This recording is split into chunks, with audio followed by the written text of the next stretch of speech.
Mrs. Anderson? Here. Mr. Hopkins? Here. Mr. Jones? Here. Ms. Page? Here. Mrs. Quinter? Here. Madam Chair, the clerk certifies the presence of a quorum. Thank you very much. Can we all stand for the pledge of allegiance, please? I pledge allegiance to the flag of the United States of America and to the republic for which it stands, one nation, under God, indivisible, with liberty and justice for all.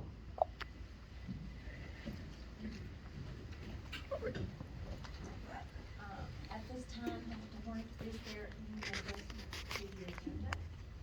No, ma'am. Okay. Hearing no adjustments to the agenda, I'd like to entertain a motion to accept it, please. I make a motion, we approve the agenda as presented. Thank you. Can I have a second? Second. All in favor by saying aye? Aye. Thank you. Motion approved. So, and at this time, I will turn it over to Dr. Hornick. Okay, thank you, Madam Chair, members of the board, good evening. We're gonna start this evening, invite, Mr. Arnold to come forward, and, he's gonna do a little segue to, our ABM group, who is here to give you an update on some capital improvements and, the work that they've been doing at Gordon Barber, as well as division-wide energy efficiency. Mr. Arnold.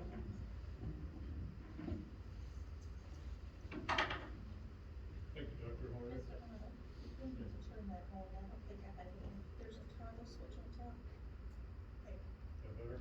Yes.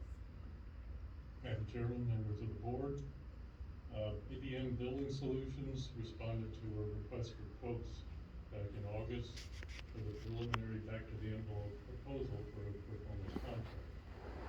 Based on this proposal, Orange County Public Schools invited ABM to perform a detailed investment-grade technical audit of each of our schools, which led to the proposal we're presenting tonight.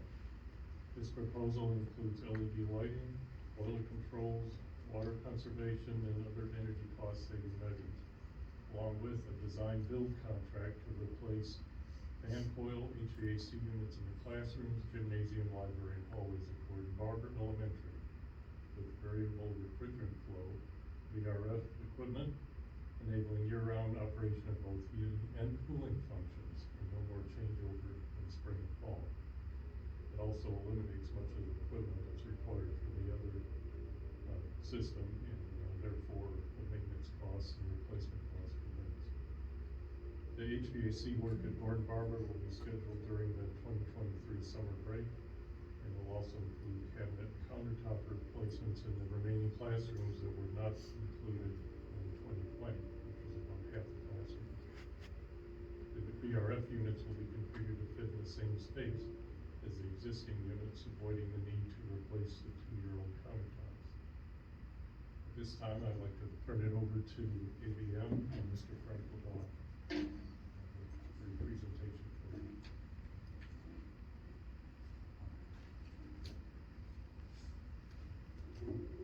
Okay. Madam Chair, Mr. Vice Chair, members of the board, Dr. Hornick, thank you very much for the opportunity for us to present this evening. This is our course.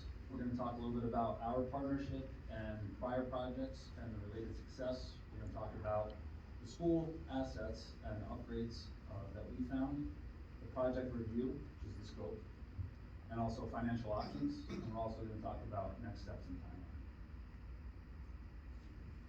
Before doing so, prior to COVID, we did have a preliminary assessment, and then we came back and started to look at doing everything again, but with a fresh set of eyes. And as Doug mentioned, the investment grade audit is us going through the entire division in a very highly detailed way.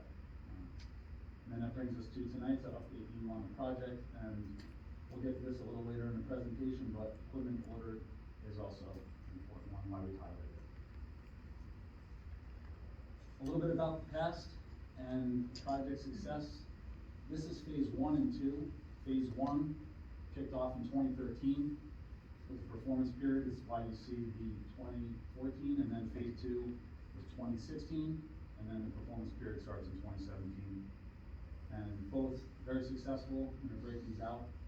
Phase 1, we show, before that, performance 8 just concluded, so that report will be in February. Year 7 results in in just that year, we have $789,000 some odd dollars in verified savings versus $439,000 guaranteed. Cumulative over all of phase one, we have $452,928 versus the $3 million and change guaranteed. Over $1 million in excess savings. Moving on to phase two, year 5 results, $118,000 in change versus $99,000 guaranteed, over $19,000 excess savings. Cumulative, $504,000 versus the $458,000. We are exceptionally proud of the work that you all have done, and we're happy about this partnership, and we look forward to the next project, and we can anticipate you are happy with all the project success too. I'm gonna kick this over to Whitley. Good evening, Madam Chair, members of the board. My name is Whit Blake. We represent a small part of this overall team that's been working with the administration and Doug on developing what we present tonight is our phase 3. We were engaged, as Doug mentioned, through kind of a preliminary assessment, and then went through your buildings with an investment grade audit with a particular focus on Gordon Barber. Right arrow. Turn it off. You might have to. See if you can fix that. Oh, back on. Okay, so under the investment grade audit for this phase 3, we had a pretty good defined scope, and Doug and his team knew really where the problem areas were. So this is not representative of every asset in Orange County Schools inventory. This is mostly at Gordon Barber Elementary School. So we looked at all of the schools where we could improve energy efficiency through lighting, water conservation, electrical upgrades, and spent a lot of focus here at Gordon Barber Elementary, where the mechanical system is really at the end of its useful life.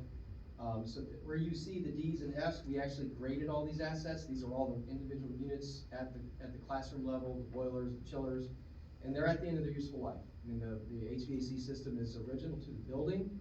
It's a 2-pipe system, so that means it cannot heat and cool at the same time, which ever since the building opened, you've probably been dealing with humidity problems, just because of the limitations of the system. So this is the current asset grading, mainly Gordon Barber, as well as the electrical systems at some of the other schools. We have a full breakdown if you have any questions about that. So I would like to introduce our lead engineer, VJ, who would take us through some of these energy conservation measures in the actual system that we're proposing for Gordon Barber Elementary School. VJ? Good evening, board members. Vijay Srinivasachari, Senior Project Developer with ABM. So what started during the RFP process, focusing on comfort issues and humidity issues, specifically at Gordon Barber,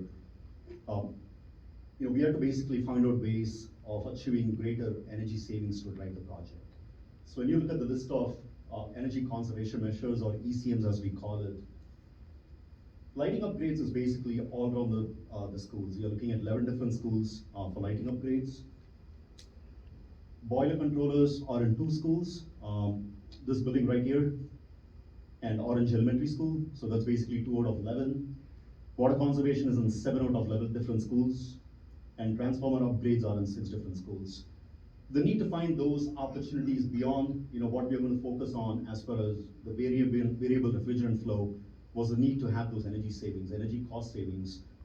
When you look at the blue box at the bottom right now what they spend as far as the operational cost for utilities, it's about $870,000. By implementing all these measures, we are looking at a total savings of about $169,000. And what that means is, on a utilities per cost square foot, we are able to bring it down from 98 cents to almost like 78 cents. So that's by implementing all these measures, we are able to knock off like 20 cents a square foot. So that's basically the bigger picture. Now let's focus on variable refrigerant flow. The rest of them are pretty, what I call as, let's say simple ECMs. The variable refrigerant flow is something which is very complex. So when we started the approach with Doug's team, it started as a comfort issue, humidity issue, the inability to make those switchover changes. You know, there is a hot day, there is a cold day. The system is a two-pipe system. When the boiler is on, the system takes some time for the temperature to go down before you can, you know, switch on the chillers.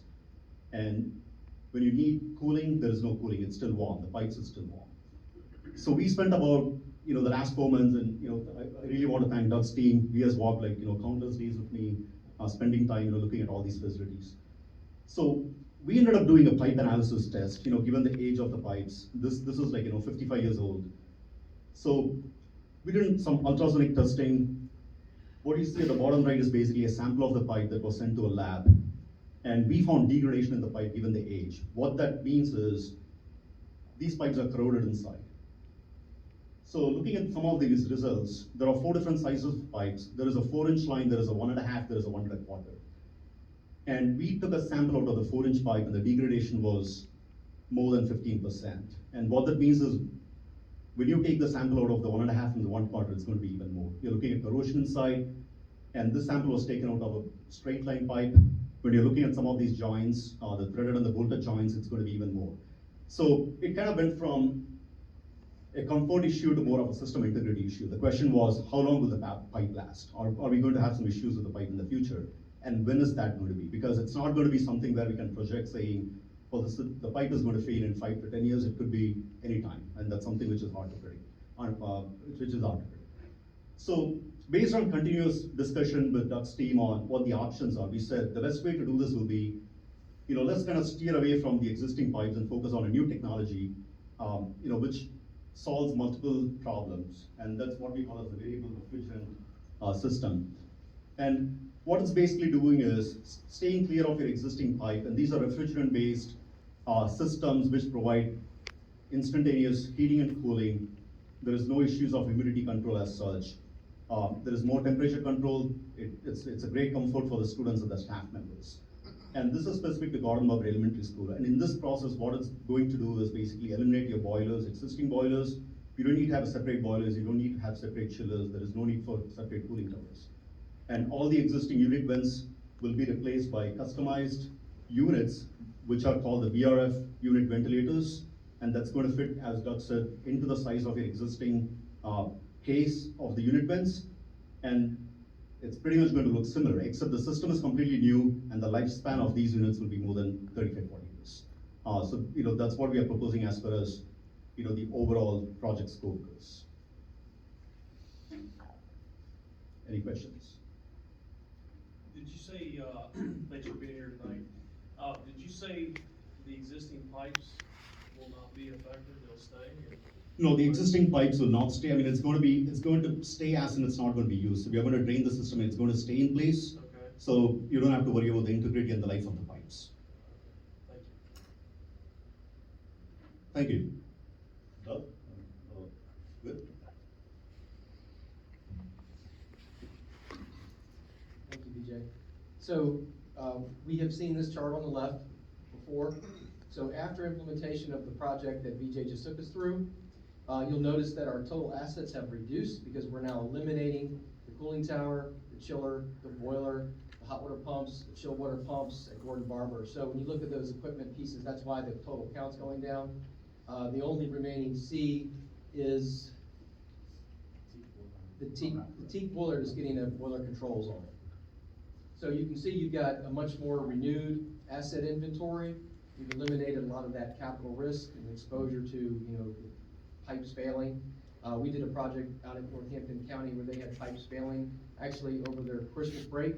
So when they came back in, they had some flooding classrooms they had to deal with. So it is a situation that, you know, it will be rearing its ugly head. So under this new program, you've got a new mechanical system that will solve those comfort and humidity issues, as well as energy savings that's going to help drive down the cost of that overall program. So let's get into the cost. Right now, we've developed the project that we just went through, all the energy conservation measures to include the LED lighting, water conservation where it makes sense, the transformers where they're needed at the schools, and of course the new mechanical system at Gordon Barber. That is a price tag of about $5.65 million. Of that, we've generated and are going to guarantee $5 million worth of energy savings that's gonna be used to help offset the cost of that program. But it won't cover all of it. So you have options when you look at how do we fund the difference. So we've modeled this as a one-time down payment. And right now, using the lowest rates, it's $1.25 million as a down payment. Or you could pay an annual contribution on a 20-year term of about $94,000. So those financial options are really for you to consider. Of course, if you had the full 5.65, that could be used to fund the project in its entirely. But the energy savings is a really nice benefit to help pay for that, so you don't have to come out of capital for the full program. Any questions about the funding piece or how that comes together?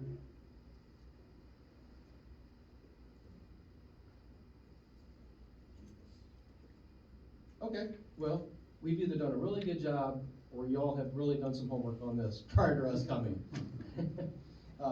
I'll turn it over to Frank, and hopefully maybe you'll have a few additional questions. We'll stick around to answer anything you have.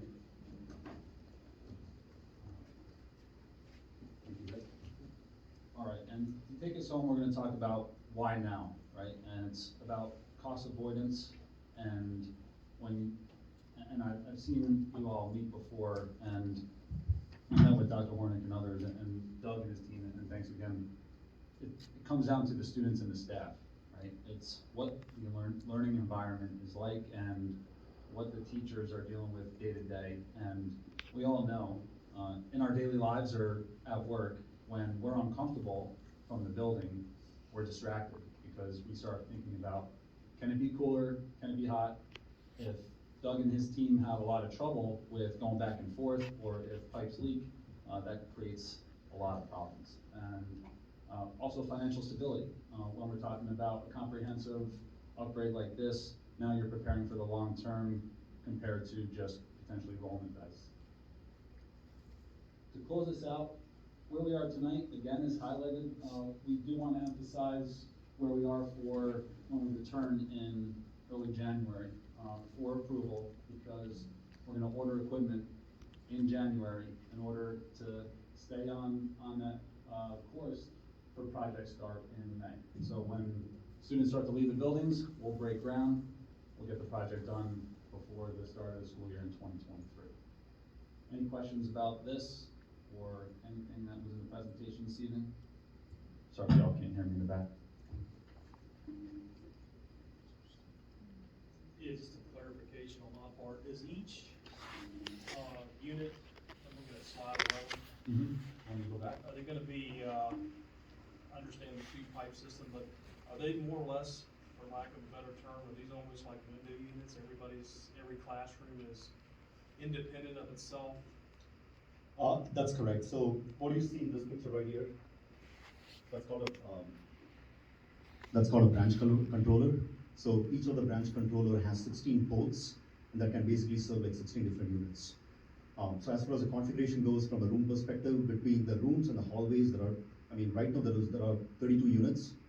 So what we are proposing is, I'm going to go back, 25 of these units, 7 of these cassette units. So the 25 of these units will exactly go into the place of your current unit vents. So from a configuration as well as space, and the current setup will be matching, the new setup will be matching the current setup. So there is no change to the configuration in that regard. Yep. Am I correct, they run off electricity? Yes, they do. Yep. Thank you.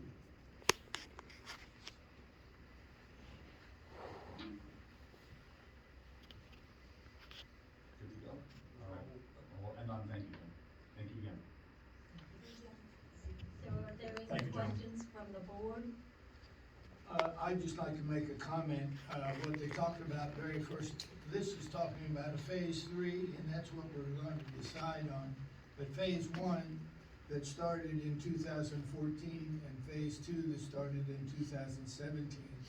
You notice on the slide, they talk about the amount of savings we had. The reason they're talking about that is because what this company is saying is over a period of time, I'm looking here roughly 15 years, they're saying that we will save this much money, or they'll match the difference.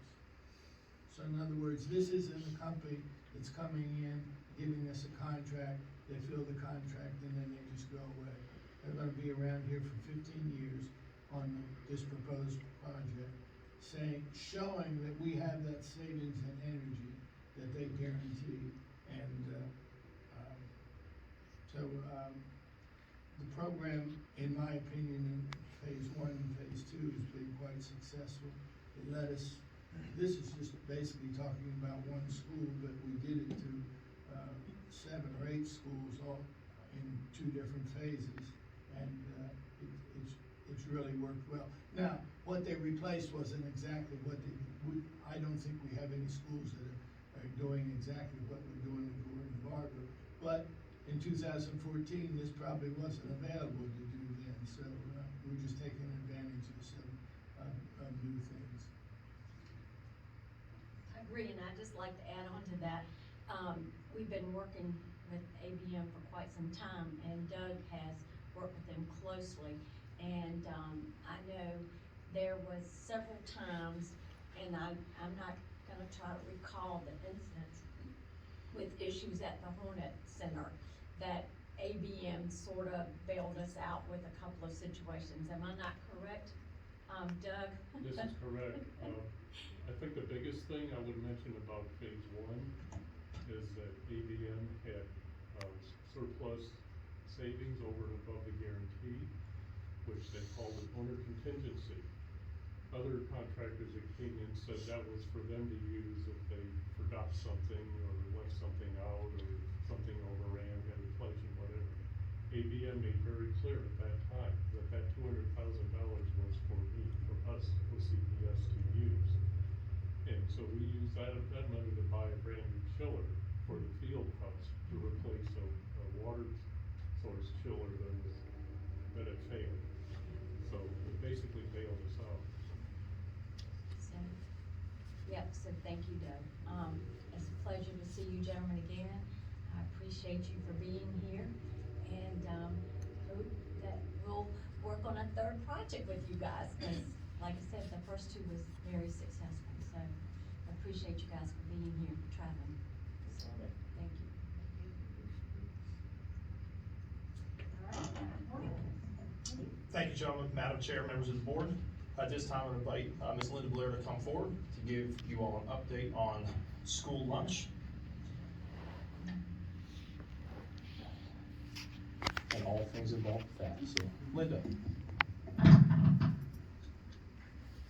Good evening, Madam Chair, members of the board, Dr. Horn. Thank you for this opportunity to give you information on school meals.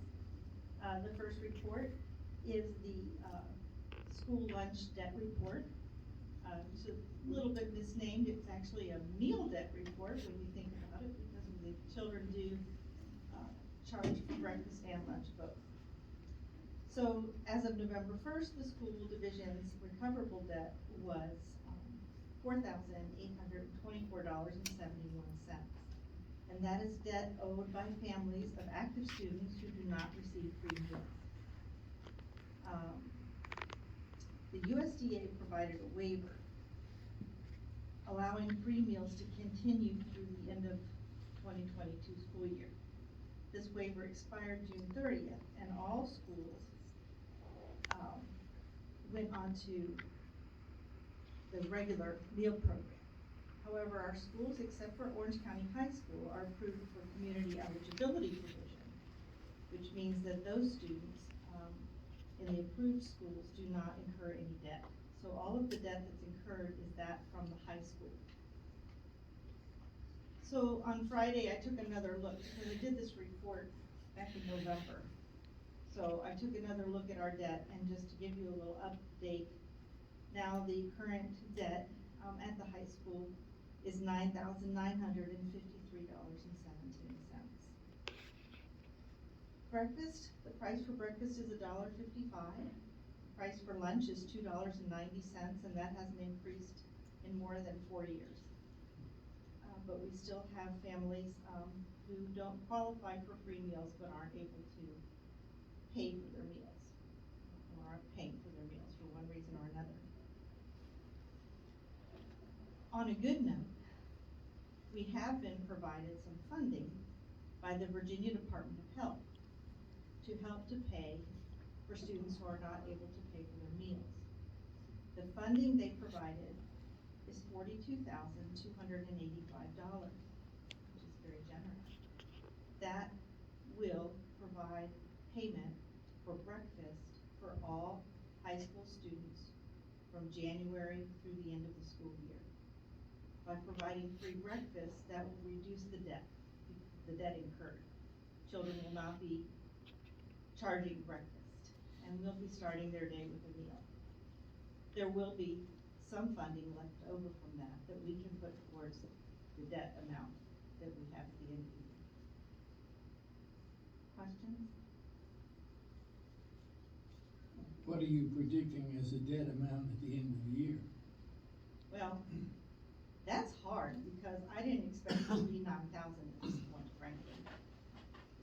However, the 42,000 is quite generous, and breakfast is only gonna cost us about 3,000 a month. So I think we'll be in pretty good shape. As long as most parents pay for their meals. We'll try. We send letters home, so what happens is if a student incurs a negative balance, they get an automatic auto dial reminder, oh, by the way, your balance is negative, please pay for your meal. And then if they reach the $15 mark, I send a letter from my office. And the letter from my office has information on how to apply for the free meal program and also how to apply for SNAP. So hopefully, and that has been successful. People have, those applications have come back to me. I know they were mine because I fold them a certain way. So that has been successful. We've really worked hard at our outreach. The funds that are provided from the Department of Health, are they required to go towards free breakfast for every student at the high school, or are those funds able to be moved around, so if students are able to pay for breakfast, they can pay for breakfast? Those that can't afford lunch, it goes towards that. They're supposed to be for students who are having difficulty paying for meals. It would be difficult for me to determine what kids can and can't pay other than the free meal program that we already have.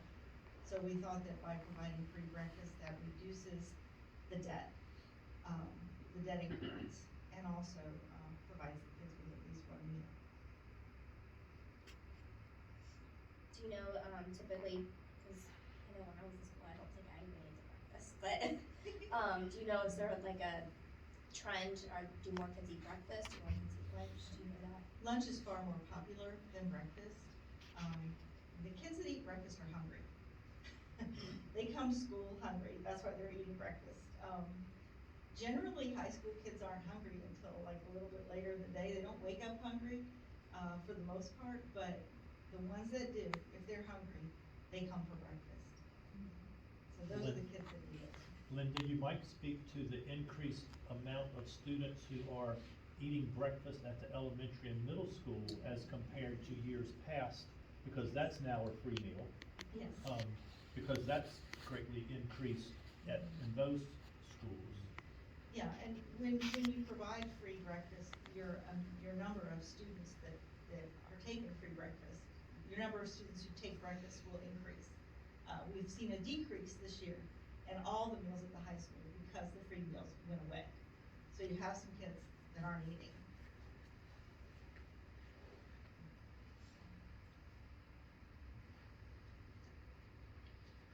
Well,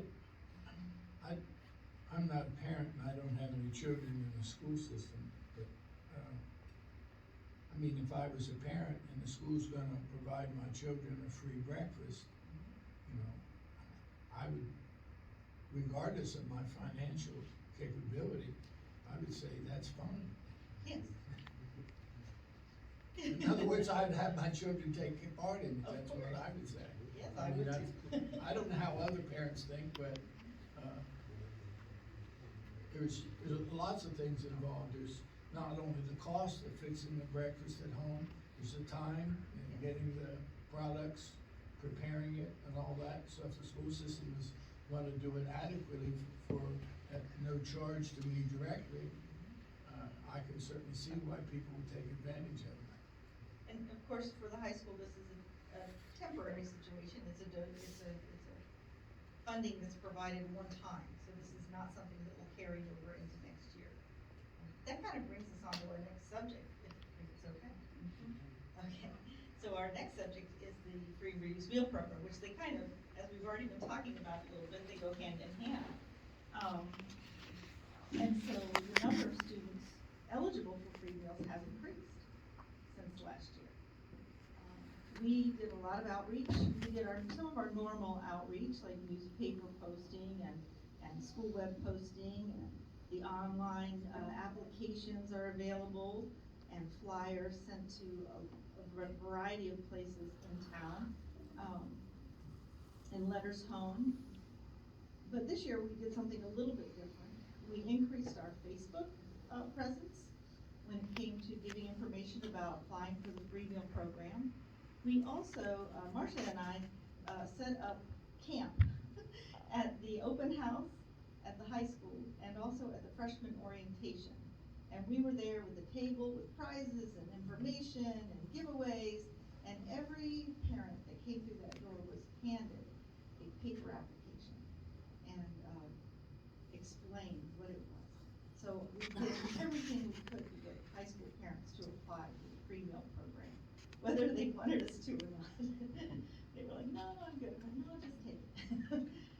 So we did a lot of outreach, and I think it helped because the percentage of the high school was higher than it was last year. So I think it helped. So in order to get an accurate free and reduced percentage for the schools that are in the CEP, the community eligibility, I didn't want to put, like I had one time in the past, put 100% for everyone, because that's not an accurate depiction of what the free and reduced population of those schools is. So in order to get that, I needed to use information from the Department of Social Services. I used their identified student percentage, which that is for families that qualify for SNAP, TANF, and other Department of Social Services programs. So these percentages that you see for the CEP schools are based on that. The high school uses that information as well, but also information from families filling out paper applications or online applications based on their income. So that's how these numbers for your total free reduced percentage are calculated. The CEP is reevaluated every April. So the schools that are CEP now are good for another 4 years. It's a 5-year set. But you can apply every year, therefore increasing your 5 years. If you have a better year, you can apply again and go for another 5 years. So my hope is that we might be able to get the high school in when we do it again in April, but we don't know. We'll just have to see what the identified student percentage from the Department of Social Services is for the high school in order to see if we can get them in. Questions? I know that was a lot, sorry. Are there any questions of Ms. Blake? I just appreciate you and Ms. Jacobs' work and giving us detailed information. Thank you. You have to stop me, I could talk all night about school food services. Thank you, Ms. Blair, you do a wonderful job with that program. Well, thank you, Ms. Blair. Madam Chair, members of the board, moving on. At this time, I'd like to invite Mr. Bill Berry to come forward, and he will handle the next series of reports from letter D all the way through H. Mr. Berry. So you might get tired of hearing me talk with the next 5 presentations. The first of which is the homeschool work. If you will go to the bottom of those.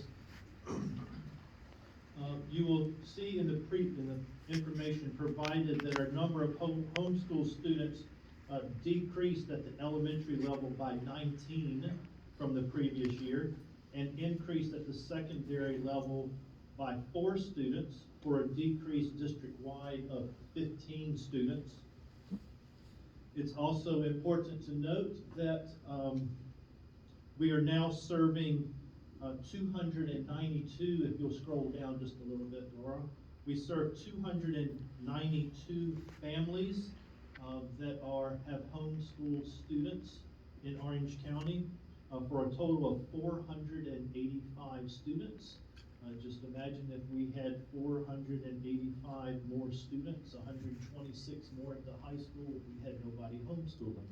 Of course, that's not going to happen, but you could just imagine what that would do with our numbers in our schools. Also, on the right-hand side, you have all sat in meetings where I have brought a request from parents for a release from compulsory attendance, usually due to religious convictions. The total number of students in the 22-23 school year that are released is 102. That's an increase of 3 from the previous year, but it's a decrease of 8 families. So we have 3 more students, but we're serving 8 less families that have received that exemption.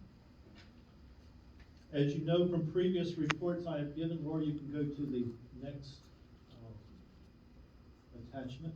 I'd like to give you some comparison data so you can see how do we compare to other divisions. So the previous chart showed comparisons of last year's or previous years. On this particular chart, you will see that our home instruction as a percent of the division enrollment is at 9.9%. That is second highest from the 2, 4, 6, 8, 10 other districts, followed by Madison, higher than us is 11.8 for Madison County. They have 199. And then Greene County is just below us at 9.5% of their total enrollment. And then in comparing our religious exemption as a percent of division enrollment, we are at 2.1%, and that is just below Culpeper's 2.5% of their total population. So I provide you this as information. Any questions on that report? We'll move to the next one. The next report is a non-resident and out-of-district report. You can go with the non-resident. Or the non-resident, as a reminder, these are students that do not live in Orange County. We had 34 applications this past year for our non-resident students. Tuition was waived for 32 of those. There are 2 students whom are paying tuition to attend Orange County Public Schools. And of those 32, all of those except 1, I believe, is a student of an employee in Orange County Public Schools. That is a perk that we give our teachers, that if you live out of the county and you want to bring your children to Orange County to be at the school that you're at or another school in that area, we do not charge them tuition to bring their children. Questions about the non-resident report? Going on to the out-of-district requests.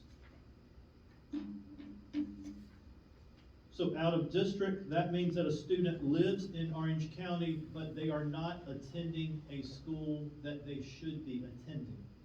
You will see, as in the past, that a majority of these requests come from Orange Elementary School. You might ask why, you might already know why. But that is due to individuals working in the town of Orange or close to the town of Orange. They might have a sitter in the town of Orange, or they may be taking advantage of the Boys and Girls Club. The Boys and Girls Club currently has 117 members, and that's 83 families. So you can see that they serve a large number of students. When you look at that total count of 117, but there are 57 requests at Orange Elementary School. I apologize for my time, if you hear that. So there were the only two denials we have here. We have two at Locust Grove Elementary School and two at Unionville Elementary School, and both of those were due to space not being available in certain grade levels in certain classes. Questions in regards to the out-of-district report? Laura, let's move on to the next report. And the next report is the on-time graduation and dropout rate, and Mr. Palmieri is going to join me for this because this obviously affects Orange County High School. You will scroll down, Laura. There are two rates that are provided. One is the Virginia on-time graduation rate, and you can see here the parameters for that particular rate for the Virginia on-time graduation. And then the next rate, Laura, if you'll scroll down, is for the federal graduation indicator, the FGI, and that uses less factors than the Virginia on-time graduation rate. Numbers here again, I'm giving you comparison for the past 6 years, so that you can see just how we stack up from previous years. We have the Virginia on-time graduation rate of 87.7% compared to the 90.6%. And then the cohort completion rate of 89.9%. The Virginia on-time graduation rate uses those items that are in orange and the items highlighted in blue. The cohort completion rate goes with all of those items that have the diamonds in blue. So that is where those numbers come from.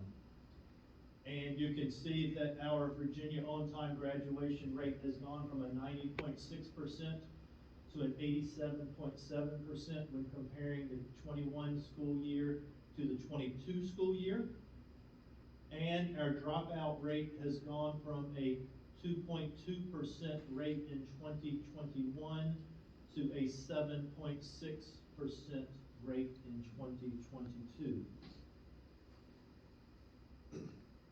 You go to the next slide.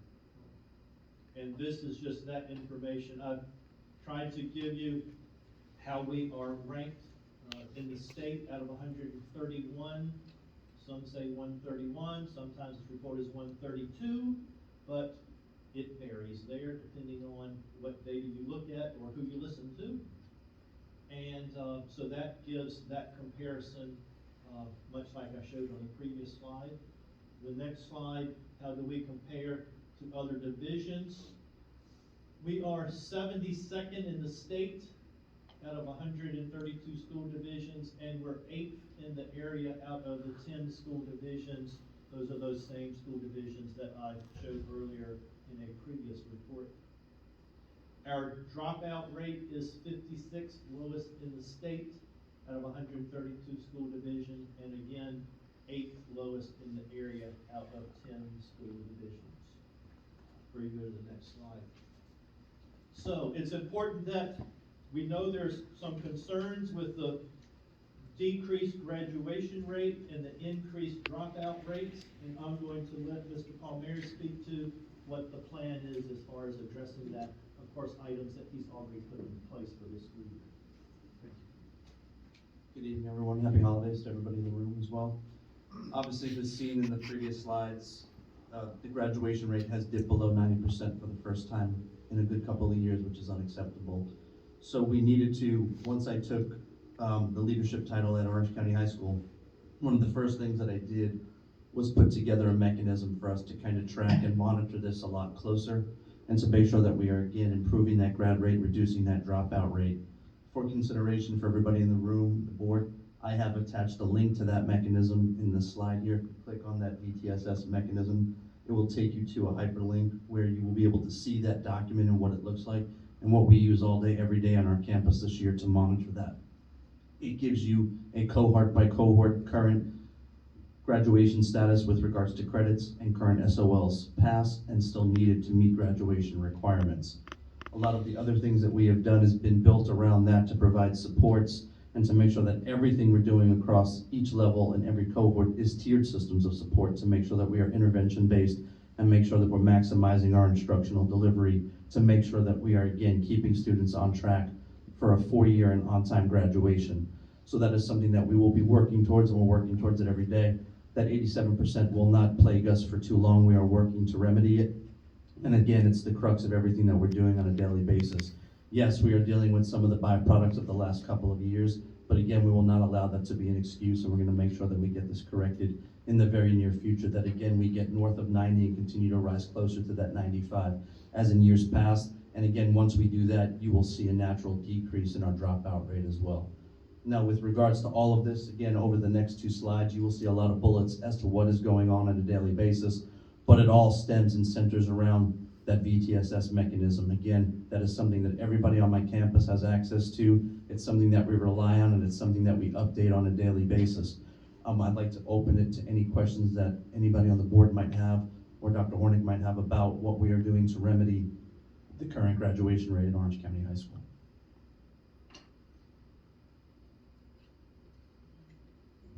I don't know if you want to talk a little bit about Edgenuity. Sure. So one of the things that we noticed also entering the school year is that our ability to retrieve credits was really based on having students re-enroll in courses that they've previously taken and been unsuccessful with. So one of the things that we needed was a way for that to happen without continuing to overcrowd some of those core classrooms. Again, I might have just had the student last semester and here they are back with me in the spring.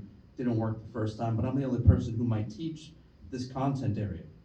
So what we've done is we partnered with the instruction department to bring in the Edgenuity program, which is a credit retrieval mechanism where kids who have failed core classes can sit and make them up on the computer via the Edgenuity software. And again, part of our plan next year is to run that lab 5 periods a day, where we'll have it obviously periods 1 through 4 during our normal instructional day, but then run a 5th block every day where we have that going on all day, every day without exception, so that students who are behind or have become off track to graduate will have a way to do that with us progress monitoring every step of the way. The software is really easy to navigate. It's a great program. Again, it's putting that plan together for the 23-24 school year. As we got it, I would say midway through the first quarter, Dr. Hornick, when we brought that program into effect. So again, now it's finding the right person to facilitate that lab, and again, also making sure that we have access to it for a period after the day ends up until about 4 o'clock each day. Have you been able to determine the cause of why kids are dropping out? Yeah, without overstating things that we've talked about, regardless of where we've been over the last 3 years, I mean, there's been a lot of backward steps with regards to online learning and the disengagement and the bad habits that have crept in as a result of that. If you look at the way that credits were awarded or denied and the success of kids at Orange County High School before pre-pandemic, it's night and day. Coming in, I looked at all of the data when I got in about how kids were graded and really were unsuccessful during that time because online learning was simply not a platform that worked for our kids. It created more bad habits. It triggered a lot more mental health conditions and concerns. And again, now we're seeing the byproduct of that today. It's resulted in more chronic absenteeism, less engagement in our classroom, and we're seeing a diminished work ethic in our classrooms as well. So a lot of what we're doing has to be built around providing all those supports simultaneously while trying to maximize engagement in our classrooms. But again, that's why everything that we're looking to do now at the high school is more tiered levels of support to make sure that we are hitting all of those key component areas to make sure students are getting what they need instead of a one-size-fits-all. It's a lot more individualized to make sure that every student is having their individual needs met, whether it be academic, whether it be social emotional, whether it be absenteeism, whatever the case may be, providing a specific plan and a course of action to meet those individual needs, again, to raise that graduation rate and then decrease that dropout rate. So I would say, without kind of putting everything into one silo, but a lot of it I would believe stems from online learning and how unsuccessful our students were with that over that last 2.5 to 3 years. Another thing to make sure with the dropout rate, it's based on a cohort of when the student enters ninth grade. Right, yeah. And so, anytime we have a student that leaves us, and we don't get an official records request from a receiving school, at any course in time during that 4 years, that student hits us as a dropout. And so there's also a component that Mr. Palmieri is addressing, the kind of that counseling piece and the data processing to make sure when students are leaving and going somewhere, we have an actual records request from an institution. So it's more, when a lot of folks, I believe, when they think about the dropout rate, they think, okay, this is 7% of the senior class that didn't finish. Those kids could have been dropped out, lost at any point in time over the course of when they actually entered high school. So the problem isn't just from the 21-22 school year. It could be those students impacted. It's based on that cohort of when they first entered ninth grade. So at any point in time during that, and they don't finish, it's not just the 12th grade year. Some of it could go back even to 9th and 10th grade years as well. So it's a vicious cycle. And so it requires a constant follow-up as far as we know where students are, improving the engagement, which Mr. Palmieri has talked about eloquently this evening, and then actually having a platform to help us address credit recovery, such as the Edgenuity platform, where you're affording students an opportunity. You might have a student who's entering his or her 4th year and might need 10 credits in order to graduate. The Edgenuity platform provides us that flexibility outside of the 8 instructional blocks that we have during the day to help get our kids across the finish line, especially ones who are motivated. But I just think that's an important understanding for the dropout rate and how that hits the high schools. And to further that point, to what Dr. Hornick just said, the other paradigm shift that we've needed to go to is to speaking more in terms of cohorts at the high school. A lot of times people get hung up on what they are coded in Power School as opposed to a grade level, and that doesn't always tell the tale. The other thing I'm trying to get people more comfortable with is us determining what both our denominator and our numerator are within those cohorts. That's why it's equally important for us to be tracking the comings and the goings from Orange County High School to make sure that students who are unsuccessful or are going to a homeschool program or another division actually do enroll, because once they do that, they come off of our denominator and they don't hit us negatively. So there's a lot of watching and minding the fence in the house that we've had to kind of take on this year, and that's a lot of work with our guidance department that we are working on a daily basis to do, but it's also getting a lot of our staff to understand and speak in terms in relation to cohorts as opposed to 9th, 10th, or 11th, 12th grade, because a lot of times we will retain based on lack of credits appropriately, and we will promote appropriately, of course, but sometimes people think, well, it's just a 10th grader, but there's a lot of 10th graders who should be graduating this year. So again, we are going to see some of that this year because we're still dealing with some of the leftover effects of the last 3 years. But I'm confident in the measures that we're taking. I'm supremely confident in the mechanism as a whole, and I know we're going to get it back on track. Again, as we sort through this, and Edgenuity is going to play a key role in that, as is staff education with regards to the cohorts, the denominator, the numerator. And again, I'm confident that we will shrink that dropout rate over time. We just need to get everybody to understand the process, and that's done through education and making sure now that we are putting closer hands on our kids to make sure that they're getting across that finish line.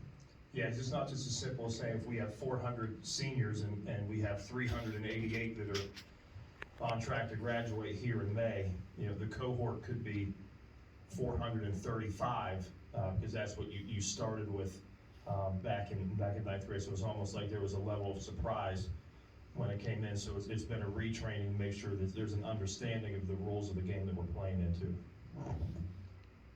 There's no other questions? I would just like to emphasize what we've just been talking about here. First is, this is a 4-year program. If his program is the most excellent in the world, it's gonna take 4 years before we get the whole results of it. So don't expect to jump from 88 to 96 in 1 year. It's impossible to do because he's still stuck with 3 years of past records from the past. And the other one that's been talked about here a little, but I can tell you, you can raise your dropout rate and so forth like that not by dealing with the students we have, but dealing with the ones that are gone that we don't know anything about. And we do, if they request records, then we have some idea of what they did. But what if they don't request records? They just drops out, and they just, in other words, you have a school year this year, you start out with a student, you start next school year, that student's not there. Somebody's gotta trace that student, not only to find out where he went, but what he's doing, but you have to keep after him for 4 years, because he may have dropped out of school and not doing anything. He may have gotten in another school in another state and got a GED, and that would count to our credit if we knew about it. But the idea that, as much as we have, our resources are strained on the teachers that we have and people we have, to assign somebody to trace all these students that are disappearing for over a period of 3 or 4 years, I mean, that's a full-time position. But I can tell you, you could take your dropout rate and raise it up to 98% if you assign a full-time person to trace all those people out. But I don't think that's maybe the best use of our resources. I do have another question. I guess it's kind of two. Thank you for all your work putting this together. For the Ingenuity program, is that kind of like online learning? I know we brought up that wasn't very successful, so. It's an online platform, however, there's a teacher in the room as opposed to a student working on it at home or, at a family member's home, right, like just off-site. It's more on-site with supervision, and that's why it's important that we have the right person in that lab to facilitate that. Because they have to be able to have some content knowledge across the 4 majors and be able to provide those supports to all different levels. Again, because as we know, failing a course is not exclusive to any type of a learner or any type of subgroup. Again, it can happen to anybody in any course depending upon some circumstances that may arise. So again, it's more monitored, it's progress monitored on a daily basis, as you can see updates. And again, with the software that we do have in place, we're able to kind of make sure that they're working where they're supposed to. Our GoGuardian software is excellent, so it does allow the facilitator of that lab to make sure that all kids are working the way that they should be. But that's again where the other pieces of this come in, the conversations, the touching base with students to make sure that, again, hey, see that we've kind of stalled out here for a little bit. What's going on? Where do we need some extra support? Making it that more individualized approach that we're talking about. And to answer the previous statement, yes, and in that document that I've shared with you, there is all the comings and goings in that document to account for those kids so that we don't have a surprise at the end of this year. We're like, oh, we forgot about this student. Now we're taking a ding on that student. So it is being monitored a lot closely.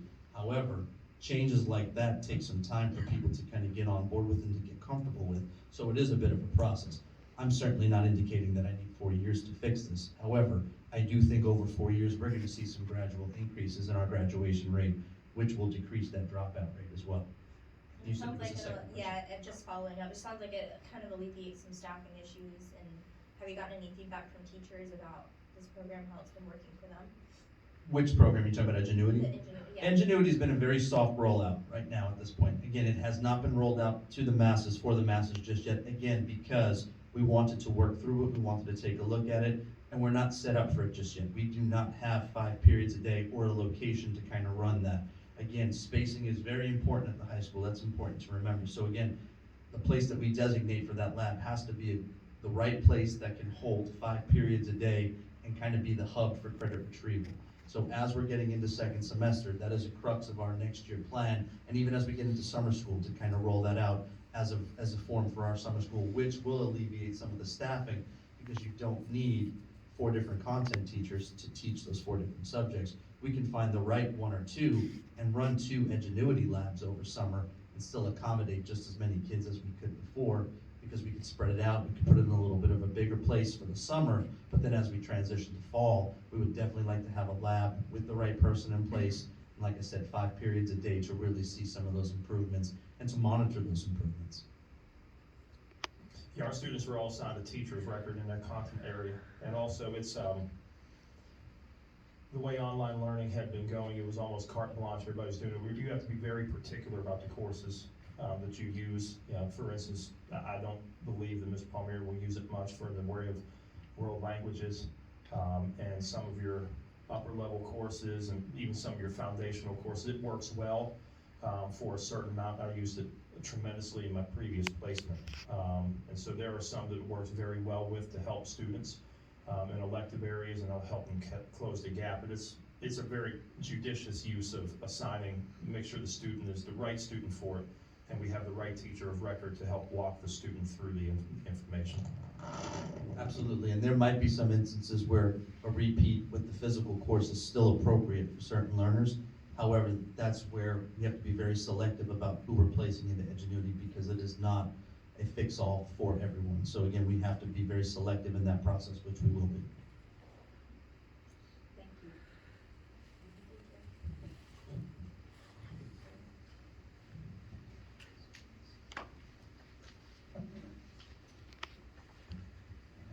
My fourth report is that of the Student Behavior and Administrative Response, or Administrative Action, or SBAR.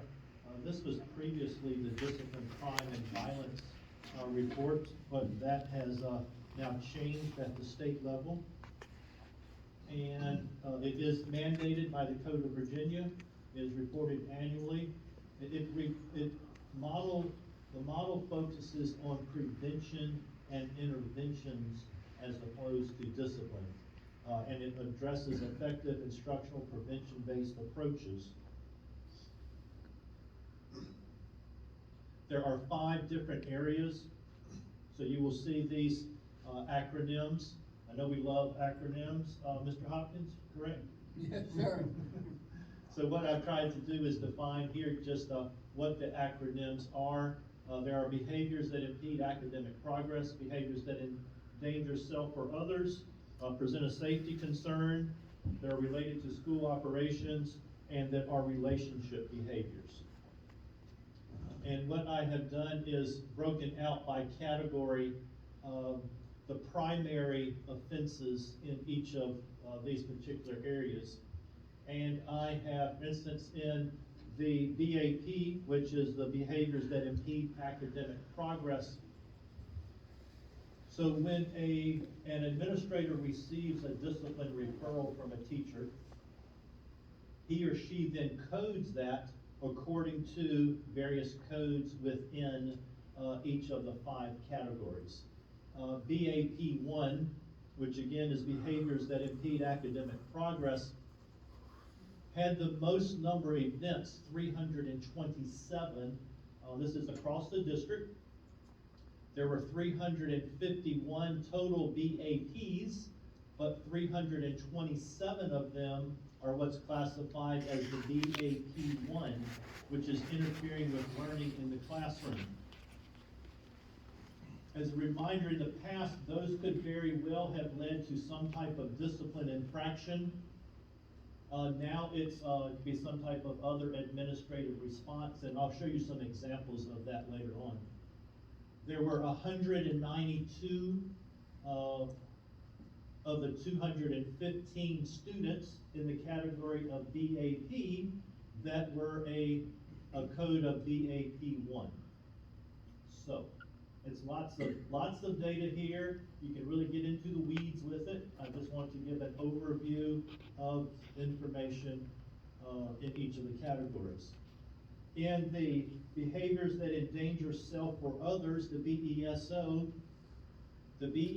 13 was the highest of those in that category, and that code is threatening, intimidating, or instigating violence, injury, or harm to others. There were 28 BESO events with 23 students involved in those.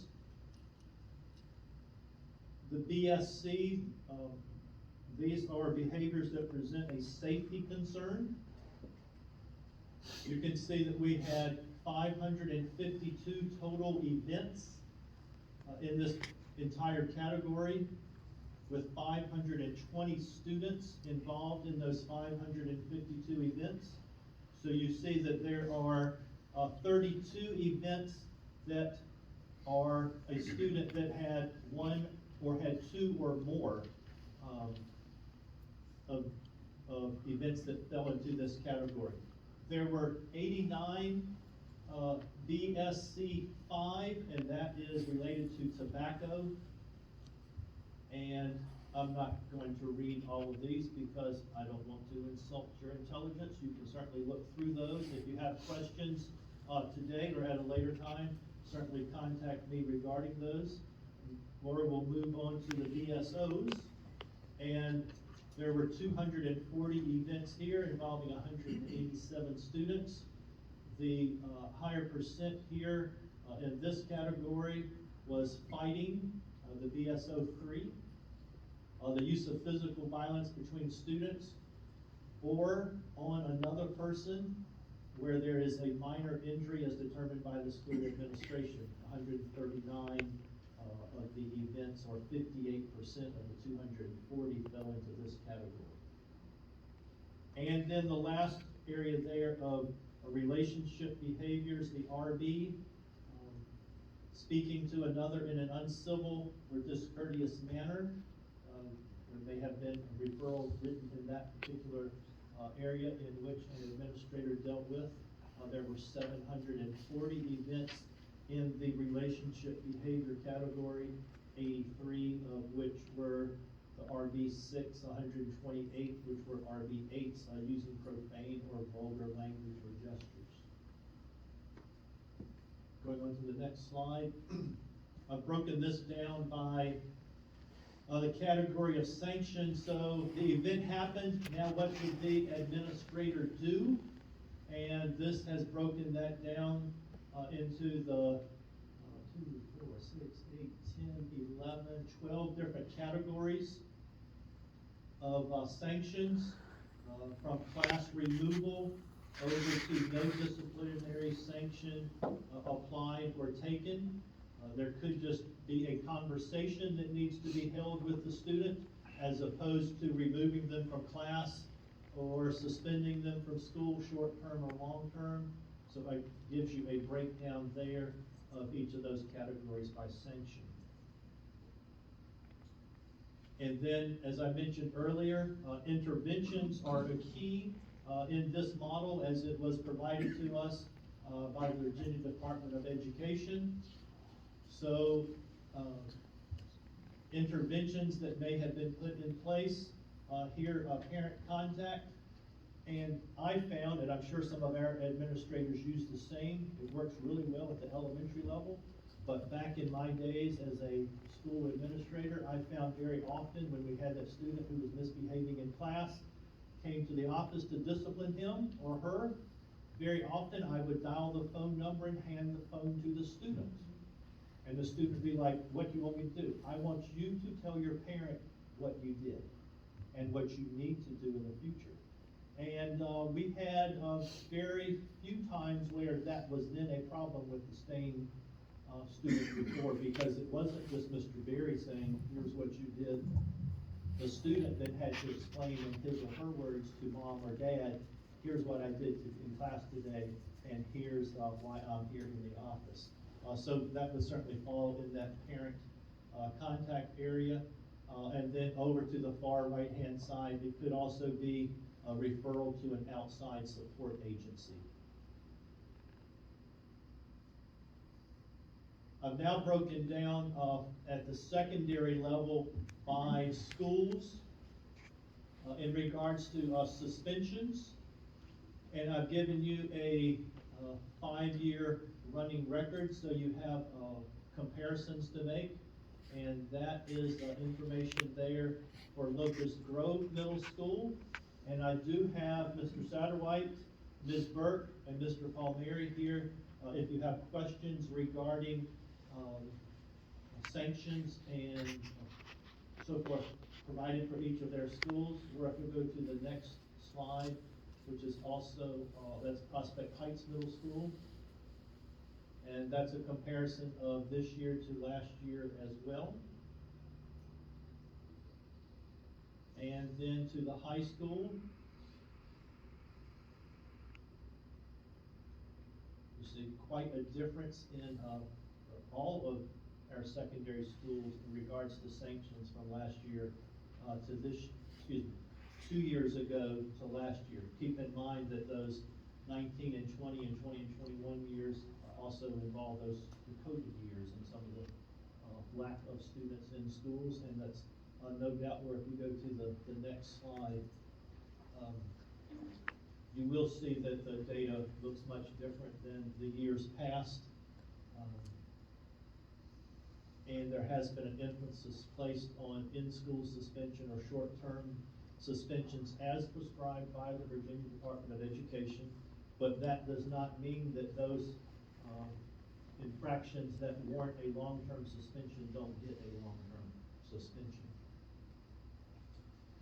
I am a firm believer that our increase in behaviors, incorrigible behaviors, is certainly due to a decrease in the social skills from being home that year and a half or so and not being around other students, and in some cases being able to do what one wants to do at home without the supervision. And so I think it will certainly take some time to get us back to where we need to, but I certainly feel that we have the systems in place, we have the administration in place that can help us with that. Questions for myself or the secondary principals in regards to the data or information presented? I just have a general question. We have an alternative education system here in this building, is that correct? That's correct, yes, sir.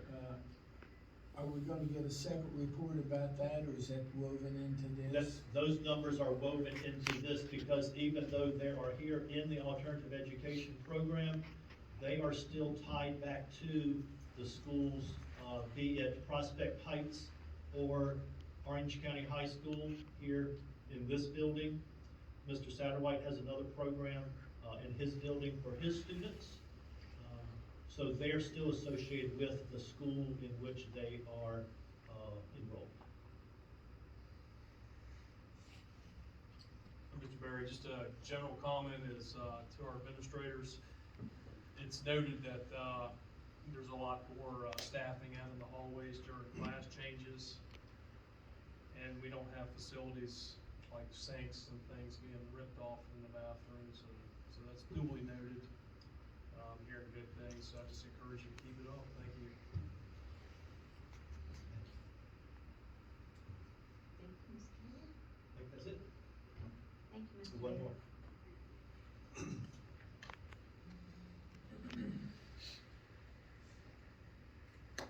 The next report I have is a capital improvement project. We were requested back the third week of November by Amanda Amos, who is an Orange County Contract and Procurement Specialist, to provide the county with CIP projects. This had not been requested for a couple years, and the projects that had been on there several years ago kind of disappeared from their system and with the way they were doing things. So what we provided with Ms. Amos was a list of projects with priorities. They are broken down by school, and we discussed these with Amanda, who would then be talking with Mr. Voorhees as well as the Board of Supervisors in regards to the projects that we have on our list. We also provided a breakdown of where these items may be funded. As a reminder, if you scroll down just a little bit, Laura, we get a total of $778,666 in a CIP budget from the county. And so we have that amount there in the first highlighted column for those items that would be funded through that mechanism. The very first item on this list, I'm gonna ask you to scroll up some, Laura. Up, nope, other way. Yep, right there. That first item on this list, that's the 1.25 million, that was what ABM spoke on earlier. in regards to that particular project. You will see that there are various renovations. For instance, at Gordon Barber, once we get into the new classrooms, hopefully at the beginning of next school year, Mr. Arnold, although there are possibly some delays, and that's because of supply chain delays. For instance, the heating and cooling of the new addition at Gordon Barber. We've worked through that some, but that equipment wasn't going to be until June or later. And now they have a workaround for some temporary heating and cooling to be able to get us into that building, or excuse me, for them to finish their work, because you have to have conditioned space if you're going to be doing sheetrocking, if you're going to be painting, if you're going to be doing other, floor finishing and so forth. So with that equipment that wasn't going to be in, they now have a temporary fix. But once we get the kindergarten out into the new building, we then need to renovate the kindergarten building. We need to renovate the 4-5 building, which is those students will come over to the main building. Need to renovate the kindergarten building so our Head Start students can come out of the 1950s housing that is there now that they are in, that is in very poor condition. So you will see those renovation numbers for both the kindergarten as well as the what we call the 4-5 annex. We also have, we'd like to enclose the canopy, the walkway between the 3 buildings at Gordon Barber, and that has a price tag of about $1.3 million, and we're in discussions with the county on that particular project as well. And you see that there are several of those canopy enclosures of the walkways. There is the Gordon Barber, there's Lightfoot, and there's also Unionville. I have to go back and look at that, why Unionville isn't on there right now. We make sure we look at that, and I'm not sure why that's not on this list. We had bid Unionville out several years ago, and it came in way over budget, so we're hoping to be able to get those walkways taken care of also, and we're in discussions with the county about those walkways. And that would be similar to the walkway enclosure that we did at Orange Elementary, which makes all the difference in the world there. Wonderful time. With being able to send, previously if you had a kindergartner who came in late to school at Orange Elementary School, I've had to deal with that. Ms. Anderson's had to deal with that when she was principal there. You'd have to find someone to walk that kindergartner to the exterior building, because you had to go to the main building outside into the kindergarten building. And if you just sent them, well, it's a nice playground there. And playground might be more interesting than me as a kindergarten going on to class. Plus not knowing in the society that we live in today, what might take place there. And then the child would have to get over to the other door and knock on it, and hopefully somebody would come to it. But now with having that enclosed walkway, we are able to send those students unaccompanied. And if we have other students who are working with kindergartners, we can certainly send them to and fro if they're reading groups or they're doing some of that buddy reading or something. Not to mention having that climate-controlled space in between the 2 buildings. So I would say that that has certainly made a world of difference, and we'd like to be able to get that done at Lightfoot and Unionville as well. We also have windows at Locust Grove Elementary and Prospect Heights and at the high school that are in need of replacement. Of course, the high school windows are much older than the others, but the Locust Grove Elementary and Prospect Heights Middle School, remember those are sister schools that were built at the same time, just a mirror image of one another. But even with the short time that those buildings have been there, the windows are failing and need to be replaced. We also have Locust Grove Middle School, and that is not a typo. That renewal is the name, somebody's creative version of way to write renewal. It has to do with information related to those chillers. We also would like to have secure foyers at Locust Grove Elementary and at the high school. We applied for the security grant funding with the state. They divvied out $12 million this year. That's up from $6 million when the General Assembly first started this program. We requested funding for secure foyers, much like we now have at Orange Elementary, Unionville, and Lightfoot that we just added last summer.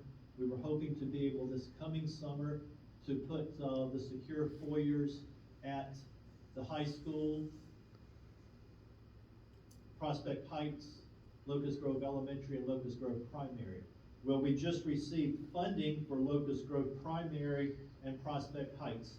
Why they chose those two particular schools, I have no idea. It seems like it would have been better to, if we're gonna go with Locust Grove Primary School, let's go with Locust Grove Primary School and Locust Grove Elementary School right next door.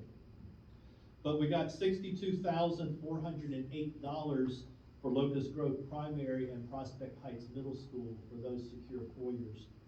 There is a 25% match of $15,602 for a total of $78,010 to get those secure foyers taken care of at those two schools. But we're hoping to get funding from the county to do the secure foyers at Locust Grove Elementary School as well as at the high school. We would also like to do here at Teak. We did not include Teak in our security grant funding because they don't count just having the alternative school here, alternative ed school here, and Head Start in this building to allow us to apply for grant funding to do a secure foyer here at the front of this building. So that is something else we're going to request of the county. So, and then also, the last item on that list is just miscellaneous capital projects under $50,000. So this gives you an idea of what we presented in regards to the capital projects. And next I'm going to have Mr. Sarver come up because there's another important piece of this, and that is the transportation needs, be it for our fleet of cars and trucks, or be it for our fleet of buses. Mr. Sarver. Madam Chair, Dr. Warnick, members of the board. The first spreadsheet here is an outline of what our bus replacement cycle looks like. Just to review with everybody, the county several years ago moved us into a plan where we're financing the buses over a 3-year period. So this represents each fiscal year and the projected cost to replace those buses. As you can see, well, originally the projected cost of buses when we started this program was $250,000 per year. That was the debt payment. Excuse me. As you can see, the price of buses has increased. As a consequence, we'll need to request an increase in the amount of money per year that's contributed to this cost. A current year that we have placed order for, as you can see, we're expecting the lease payment to be $285,000 for the financing rate. We'll move to the next one. Are there any questions about buses?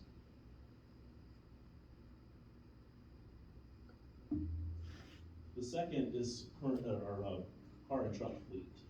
And this has historically been unfunded. We've financed this through several different ways, through savings. We also have funded it through student fees, for example, driver's ed cars.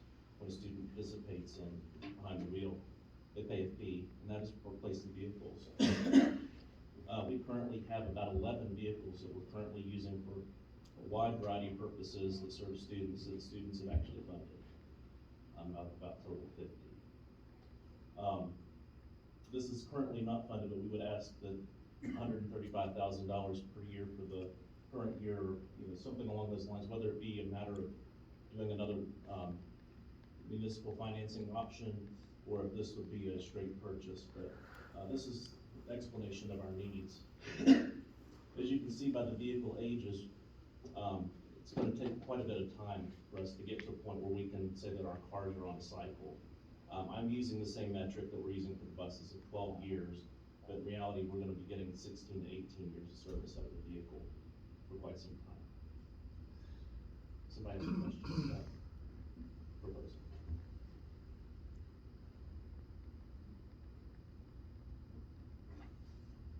Thank you. And the last piece of the capital involves, technology, and, Greg Hill will come up and speak to that. Madam Chair, board members, Dr. Warnick. So what we're looking for is an accrual of $765,000 to do a full replacement of our teacher laptop devices. We're on now a 5-year replacement cycle. We switched to that when the decision was made during COVID to get everybody on the same device.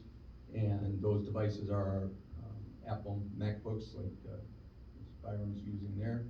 And at the time, we know those are very stable devices. They really have a great return on investment. They don't break down. They're very stable and secure for our teachers. So rather than doing a quarter replacement, which is what we were doing every 4 years, it would be this group and this group and this group. We did a complete replacement. That financial cliff will be coming up again in the 25-26 school year. So want to accrue these funds so that we can make that purchase all at once. The benefit of that also is that when you're buying in quantity, you obviously get a better price on those units than you would if you were replacing smaller amounts along the way. We don't have a need to recycle those into student use or labs, so it really makes sense to just do them all at once, get what we can for the used ones, which will still hold some value, and continue on with our 5-year replacement cycle. That is also the way the county has it in their budget, is they're going a 5-year replacement cycle, so we're on par with what they're planning for as well.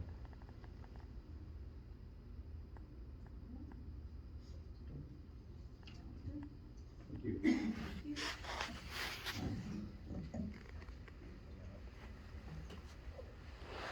Okay, the last thing, with the CIP is, trying to get a firm handle on where we as a division and as a board want to go with respect to two kind of pressing issues we have at the high school. And so through my transition and talking with folks and doing some historical research, I felt it might be beneficial if we take a moment to kind of step back and take a look at a timeline of where we've been with respect to CTE and space at the high school and how that is kind of manifesting today. And so the point of this is to just provide some information, just so you can have an idea of what I've learned as far as where we have been. And so that way you have some information to make decisions as we consider the future. And so I'm going to do my best here to articulate a timeline of kind of where we've been. And so to the best of my knowledge, what we were able to find is somewhere in the time frame of about 2009, discussions were starting in Orange County with respect to the interest in enhancing CTE. And there was a CTE task force that was put together, and you can get the full report. It is linked here. It was provided to the school board.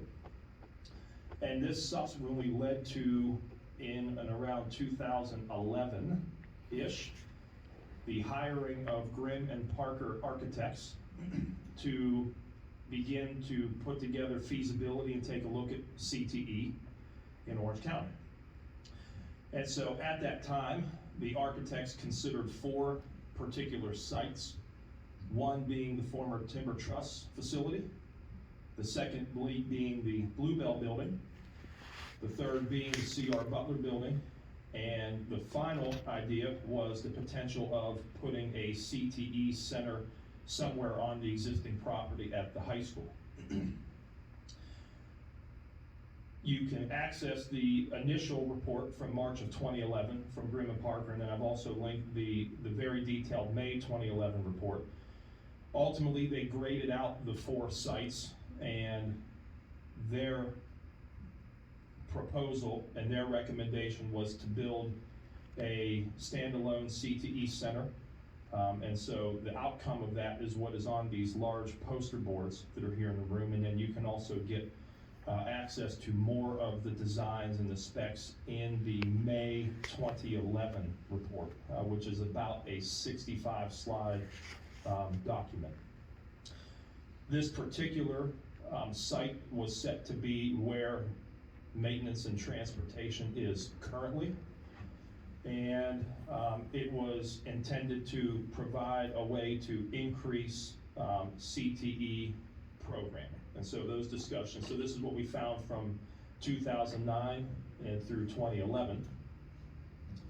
Somewhere in the 2012 range, kind of cursory but certainly related, Ballou Justice Upton, BJU architects, were brought in to analyze capacity and space issues at the high school, and to determine what some potential short-term solutions could be.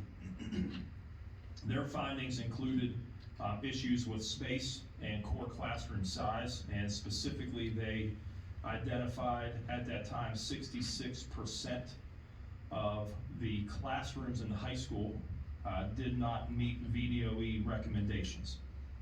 VDOE recommendations, and I'll show you later in this report where you can look at that document, is that 6 through 12 classrooms be 700 square feet or larger. This work of BJU also is what ultimately led, correct, Doug, to the purchase of modular classrooms that were intended to be temporary in the front of the building. And so they were purchased. However, I think important just to note, the buildings that were purchased were already used. They were about 5 So they years were old. about 5 years old when they were initially purchased, because the idea was that they would be on site for No later than 2000, about 7 or 8 years. Okay, so about 7 or 8 years.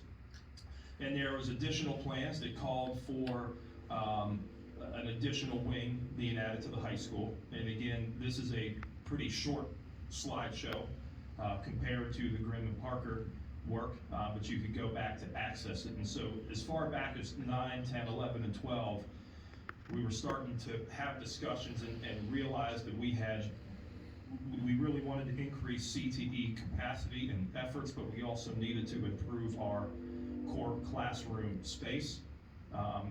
Also to point out, a few of the science labs were renovated shortly after this time and brought up to VDOE recommended sizes at that point.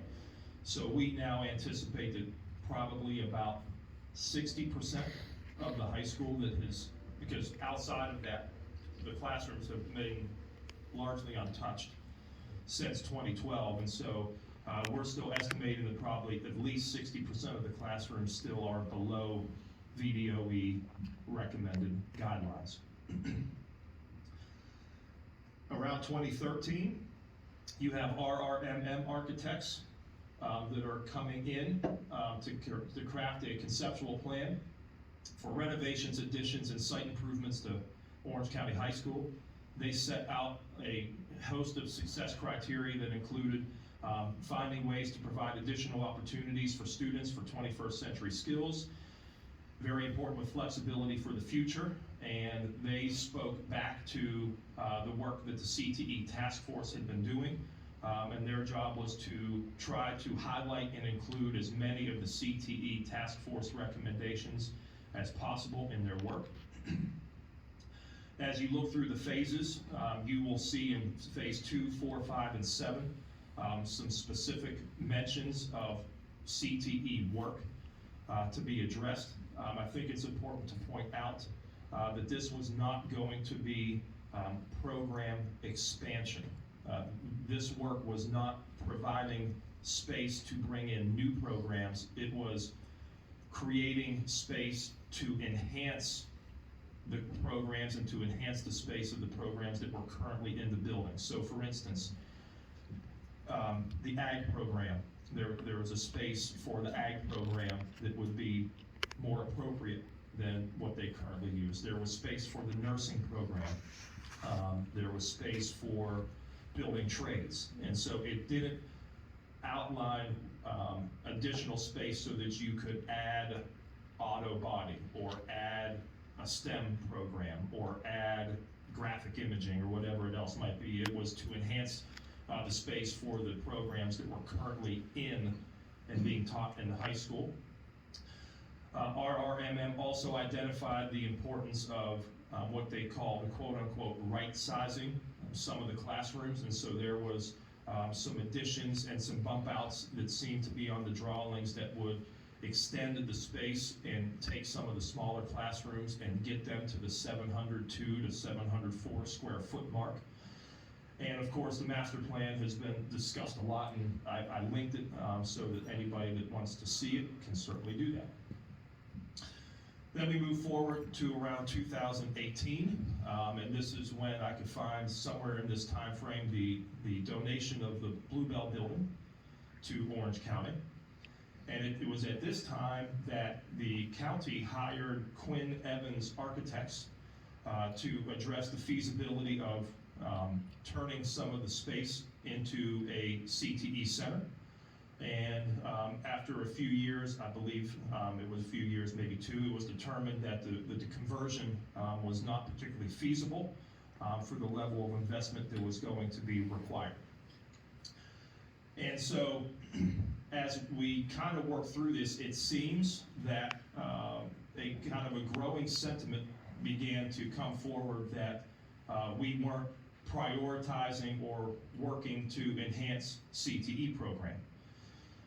And so this year, we tried to make a concerted effort to identify areas that, despite the space constraints that we have, the strides that we have tried to make to enhance CTE opportunities.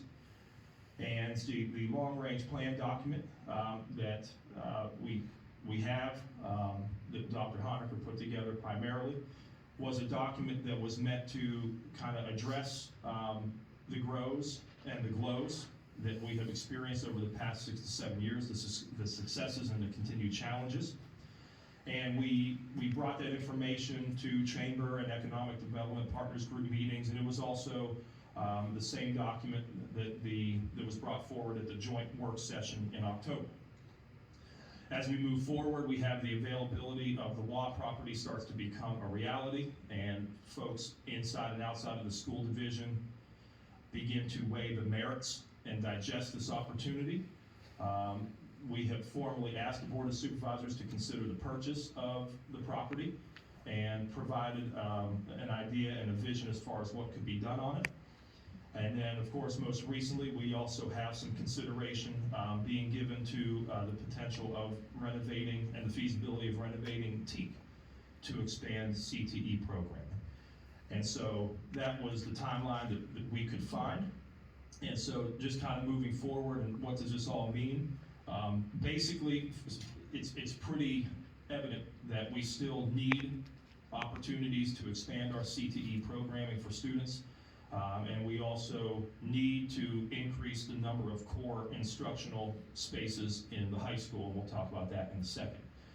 But this slide is probably the one that really has everybody on board. There's everybody that I have spoken to really understands and believes in the power of CTE and what it affords students with the ability to bring critical thinking and teamwork and innovation and creativity forward.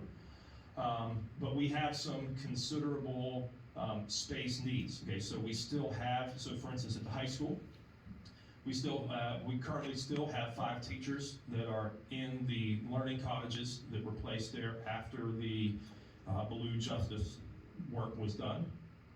And we currently have 8 teachers that are essentially on a cart, meaning they move around the building from classroom to classroom without their own space.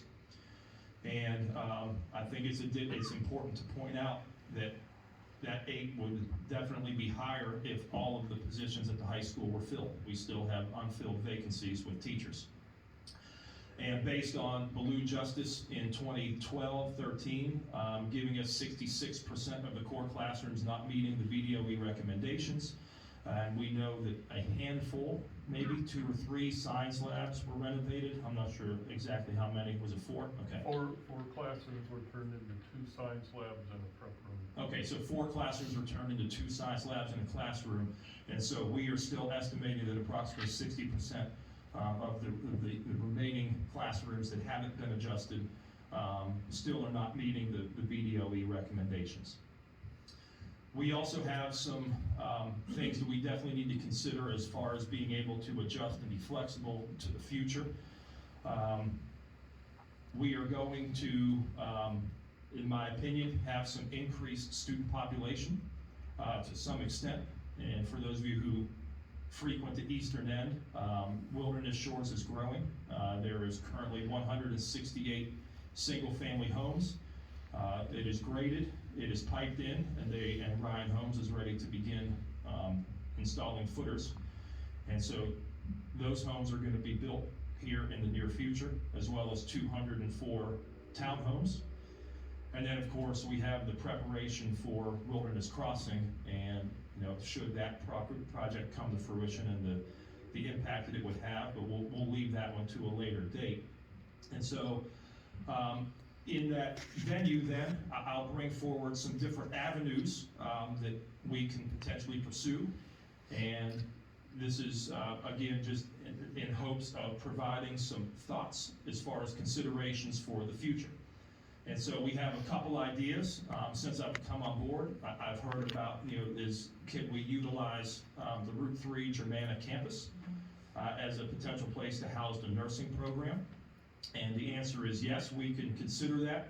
Some of the mitigating factors are the distance and the travel time from Orange County High School, as well as with the high school schedule and with the double block and the travel time, we would certainly face an impact where students would lose instructional time. Either they would have to leave the nurse aid program early, or they would arrive to their whatever block they're returning to from that site late. And so there's a consideration there as far as using that off-site location.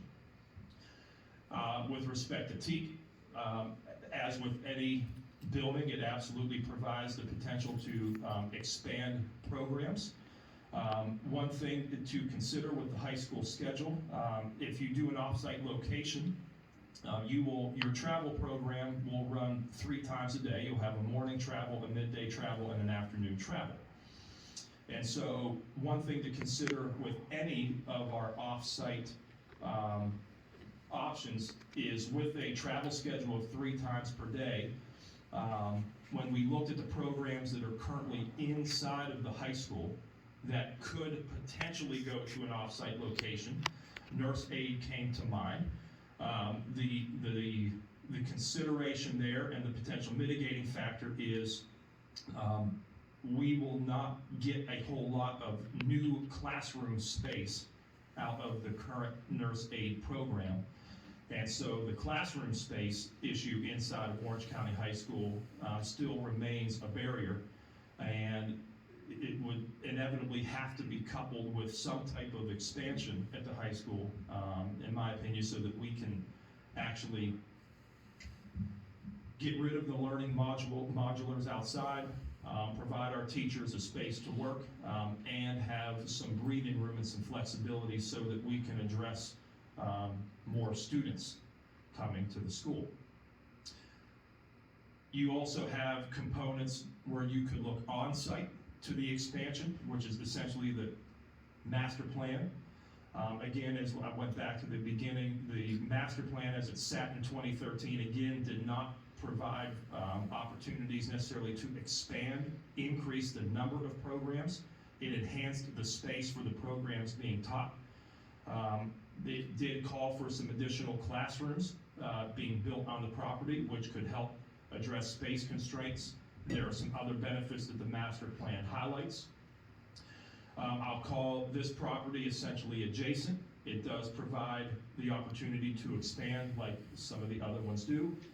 You could look at additional classroom spaces, and similar to any on-site work, because it is on-site or adjacent, you could potentially move, for instance, all of your business and marketing classes to either into some of the new classrooms that would build out the high school, or if there's some type of annex that would be built on the adjacent property. That could free up some classroom space inside of the high school, because a student would be able to, for instance, go to math class first block, walk to their second block class, whether it's in a wing of the building or in an adjacent building, much like they walk to the Hornet Sports Center, to do their second block principles of business class. And then they could return to the high school and do their third and fourth block class, or any combination in between. And so that would be what a potential benefit could be for doing some type of adjacent or on-site work. And so I hope this was somewhat valuable. It was interesting to go back and take a look at where we were and where we have been. And over the years, we've done a lot of studying to show that and to prove that we have space constraints, and we have for quite a while. And we have a desire to enhance our CTE programming. And so this presentation was just to provide a little bit of the history as far as where we've been, so that hopefully it provides a little bit more information as we continue dialogue about how we would like to consider moving forward. And I'm happy at any point to address any questions, and that's what we have for this evening, so appreciate your time.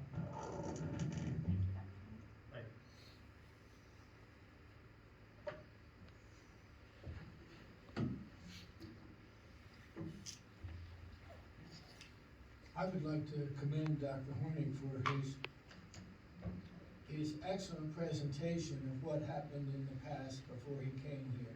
I've been here all the time, and he laid it out exactly as it happened, and I commend him for, I mean, that's a lot of history and a lot of work to go back through and figure out what was going. But I think it's well worthwhile, because he gives him a well-grounded foundation so he can make recommendations for moving on. I just thought I really commend you for taking the time to dig into that stuff that happened way back in 2008 and 2009 and 2010. Thank you, Mr. Hoffman. Big shout out as well to Mr. Barry, Dr. Honecker, Mr. Arnold, for their time. They spent a lot of time going back and searching through the annals of history, as well as Ms. Byram, who put together a folder. And we will also, everything that is linked in here, we also have in a folder, so this is all for public consumption. And so anybody can read as much or as little as far as where we have been as they choose. So thank you, Mr. Hopkins, appreciate that. And what was the date of the learning cottages? They were installed in 2013, and they were built in about 2008, and they were expected to last 12 years. Are we pouring money into those? As I may have mentioned in my previous report, the roofs were failing. We were able to replace the seams in the roofs for a non-exorbitant expense rather than replace the entire roof. But that only get us another 3 or 4 years. And I think another problem that you've articulated, Mr. Arnold, so in addition, so it was 12 years of life from 2008, Correct. not 12 years from the date that they were installed in the front of the school. And so I know part of the other problem in addition, because we came and you had sought the approval, it was maybe sometime in October or November to get the funding to patch the roof that was approved. But then we're talking about some of the issues we're having with the flooring. Yep. And I know that's a concern as well, as far as it's getting old, starting to fail. And so that's a concern inside those modular classrooms. Just to mention something that was before about that, because remember when we talked about making those larger science rooms, we took 4 rooms and ended up with 2. So that meant the high school right then lost 2 whole classrooms that they didn't have. That was that was one of the reasons we put those out there. I mean, it wasn't the whole reason, but that was a big part. It happened, to my knowledge, about the same time, because we couldn't just use 2 classrooms at the high school without doing something, so that was our solution. You're right.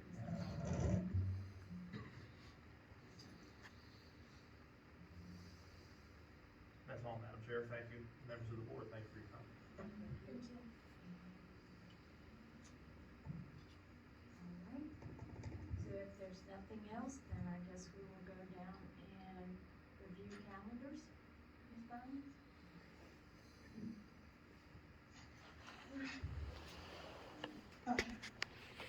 Our first meeting will be on, everyone's first day back, January the 2nd. That's still a student holiday, but teachers will work both, the 2nd and the 3rd, and the students will return on the 4th. We have a holiday on the 16th, a prep board meeting scheduled for the 20th. Our work session is on the 23rd, because of the conflict with the VSBA Capital Conference. And then moving forward to February we will meet quite frequently because we'll be working on the budget. These meetings, could be canceled if we find that we don't need them or don't have enough information to move forward. But at this time, it is a meeting every Monday night in February. That's all I have for that. Would you like me to move on to the agenda? Yep. Okay. For the January 2nd agenda, this is our yearly reorganization. So we will start with that, and then we will move on to some recognitions that we have that evening, tentatively scheduled, normal public comment and consideration of the HVAC upgrades that you heard about tonight.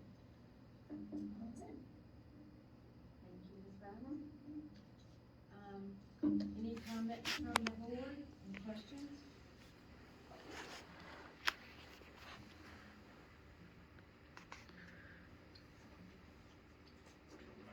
I have a head start meeting on February 20th. Okay, on February 20th? Yeah.